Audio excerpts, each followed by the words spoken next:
Hello, everyone. This is Deborah Johnson. We're recording in my office, and I'm here with my friend Peggy Kalis. Peggy and I have been great friends for a long period of time, and I wanted to bring her on. This is actually our second video. Our first video went over some signs and symptoms that she had that she couldn't recognize and went unrecognized for quite a while. And now we're going to talk about the reaction of her family, her doctors, her friends to this, and how it affected her. And the whole purpose of this is to actually bring awareness to you and perhaps your family members or friends for a diagnosis that's undiagnosed by most practitioners.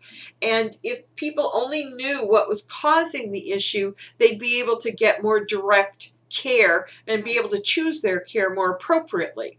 So I'm going to be talking with Peggy and asking her about the reactions. And then our third video is going to really be about the treatment, things that you've actually found that have worked. We're hoping that if anyone around you in your family or friends experiences these symptoms, that it'll bring to mind what Peggy has to say, so that maybe we can cut short the period of time between incident and treatment, appropriate treatment. So Peggy, welcome.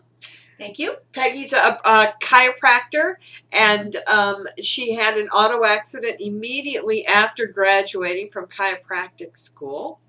And I wanted to bring her on. She's a very brilliant person. We've been friends for many years, and she noticed a lot of changes recently. Just to sort of synopsize what the first video was, changes in her vision, bright lights really bothered her, changes in your thinking, negative thinking overtaking everything, being unable to sleep, hearing, being very sensitive, and not being able to multitask. She was a great multitasker before. Obviously, to go to chiropractic school and graduate, you have to be able to multitask. Yes, one does. Unable to do that, forgetting that the stove is on, unable to babysit for the kids, and ending up sitting and staring out the window, even to the point of being so depressed that she got hospitalized with suicidal thoughts. Right. So then, Peggy, I'd like you to explain to our group that's listening, what was it like with your family, your friends?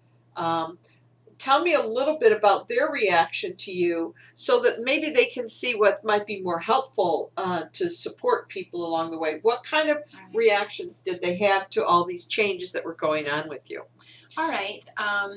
First of all, for my family, it was very difficult for my family. There were changes occurring, and my family just wanted me, to be the mom that they knew, and that wasn't happening. My family wanted to search for, I'm going to call a quick fix, even though they were being so helpful, only doing what they knew how to do. And friends, I had some friends come and be with me for a while, and then it got to the point where you just sort of notice people kind of drifting out of your life, and they don't call you anymore. What kind of comments did you get from your friends? There was one comment in particular that I'm going to remember for a long time. My friend said, she had expressed to someone else, Peggy just isn't the person that we know her to be. That's not Peggy. And I remember feeling so offended and thinking, if I'm not me, who am I? One of the things that we hear all the time, because I work with people who are head injured, is that we say, what can we do to help you? And they say, I want my life back. Yes. Oh my God, Deborah, you don't know how many times I said that. I was in and out of the ER. I would have weird sensations in my body. I remember feeling like a burning on my one side, and just sort of like strange sensations in my head. I didn't know what was going on. At one point, I thought I was dying. I thought, I'm going to just die, because I see no future, no hope for this. I don't know how one can live like this. Tell me about your doctors and their interaction with them. Who you went to and how they felt. In the beginning, I just went to the emergency room. I didn't know where else to go or what kind of help to seek. So in the beginning, I went to the emergency room. I did that probably 3 different times. Each time, standard protocol.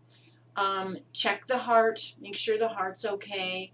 Um, you know, check your breathing, just the standard kinds of things that they do. Pulse, monitor, all those things. Always a shunt, check the blood, and you look like you're fine. And I would say I have like this weird sensation or feeling going on in my chest, which now I can look at it and say that was a nervous system. It was just ramped up. And they would say that's anxiety.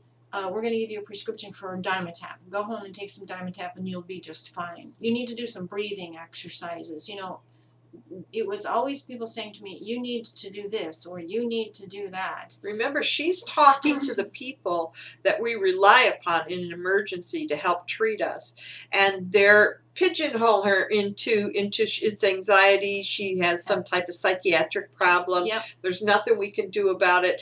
But in that intake, what would make a huge difference is if they asked, have you been in an auto accident recently? Have you really injured your head recently? To at least rule out those as a possible cause, because that might have triggered something in the conversation with the emergency room staff that might have brought on a little bit more in depth a look at the brain and its functioning, and they may have diagnosed these things a lot sooner. But remember, these are highly trained staff, so sometimes you have to be your own advocate, and that's what we're trying to give you information about so that you can go maybe well prepared if anything like this happens to you. Very much so, Deborah. I mean, if I had had any inclination to say at the beginning, and I feel like I may have had to drive it home several times, but I feel like there's some ramification from a car accident. Could you check that out? Don't just take x-rays and, you know, check my heart and tell me my heart's okay.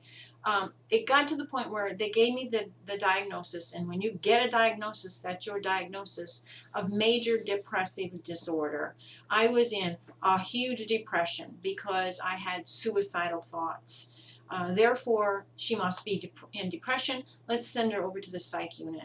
One time when I went to the ER in Ann Arbor, that's exactly what they did. They ran a whole slew of tests and then sent me over to the psychiatric unit. What they wanted to do with the psychiatric unit was start me on depression, medications for depression. And what happens to the brain when it is hit by antidepressants, antipsychotics, is that the brain is very tender when it's been injured, and it can react in very bizarre ways to medication that most psychiatric units will be giving you unless they know that there's a head injury involved. And even they didn't rule in head injury, did they, while you were there? Which is crazy. I'm an old psych nurse, and I know I went through 30 years of being a nurse on the psychiatric, on and off psychiatric units. Never was head injury mentioned. It's a new diagnosis that we're finally coming to see that has been overlooked for years. Yeah. And even myself, you know, having some training in this as well, you hear people give you that diagnosis, and you kind of lump it into your own being as well. Well, I must be depressed. There's something wrong with me. Yeah, I've not had depressive dark thoughts before. This must be what it is. Then you start on a course of needlessly. I spent time with counselors, going back and forth to different kinds of counselors. Now she's in the realm of counselors that specialize in this, and they're still not asking the questions that might have brought you around to a possible head injury. No more history questions. A thorough, complete history was not done until I sought care at the chiropractor's office. I was there for 2.5 hours and had a total complete history. And we're going to go into that in our next video. Give us some idea. Our next video is really going to be about what has worked, but I wanted to give you a sense of how people struggle with this diagnosis personally and try to treat it when they know that what they're getting from the medical or holistic realm is not helping. They try to treat it themselves. So give us some idea of how you found things that would actually help, but may have been fairly destructive in the interim too. Okay. let me see, that year, I just started a journey, a search. I thought, I've got to take this on myself and find out. And I believe that, you know, if I keep looking, that things are going to come into my realm of knowledge, I'll be able to figure it out. Right. I did a lot of searching on the internet. I went to see an acupuncturist. I went to see a hypnotist. Oh gosh, Counselors, obviously. counselors, and there were some Emergency very room. strange and different things, you know, like having your palms read or searching for something within my history or my being that I could grip onto.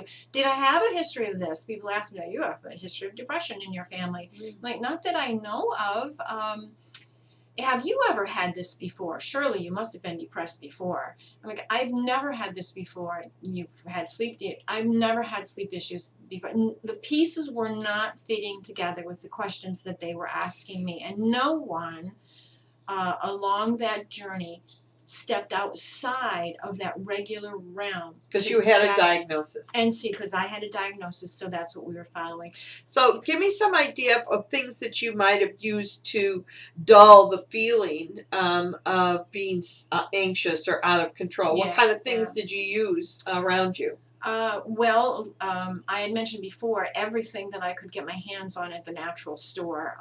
Kava and melatonin, valerian root, GABA. I think I was on every individual amino acid therapy there is out there, attempting to see if something would work. Anything that would help me to get some sleep, to begin to think better, be a little bit more clear. And to the point where I started using alcohol, started drinking wine and then mixed drinks, and did that for a while, and knew that wasn't what I wanted to do. But it helped me sleep, and believe me, I was at a place where I was going to do just about anything to help me get your some body rest. knew it needed to sleep. Yes. And we find a lot of people self-medicate with the alcohol or drugs, anything that can really dull the feeling of overwhelm. And it works probably a lot of times more effectively than some of the other things that have been given to individuals to take. So don't, if you're going through this or see people going through this, something that may be like this, don't make it about the diagnosis. If I'm talking to medical people right now, I think it's so important that we ask our questions thoroughly to find out, yeah, she's been labeled as depressed, but maybe there's something more there. Maybe there is a cause that could be treated. Because one of the things we're finding out, we're not good at it yet, but we're finding out there are ways that we can make things better with people who've had a brain injury, and not solve the problem, because we're not there at the end all yet, but there are treatments that can really make it better. And the first step in those treatments is to acknowledge what caused the issue, so you don't think you're crazy. Yes. Sort of take a deep breath. It gives you something to investigate. If you're someone like Peggy, you always want to know the answers. You know, that's what makes her a good chiropractor. You need to do your own research and such. So if you have a diagnosis, at least that gives you a starting place. Right. So thank you, Peggy. I appreciate it. Thank you very much. Our next video is going to go into some things that Peggy's really found, and I've also found in my practice that have really helped. Yes. So thank you so much. I look forward to it. Okay. All right. Bye-bye. Bye-bye now.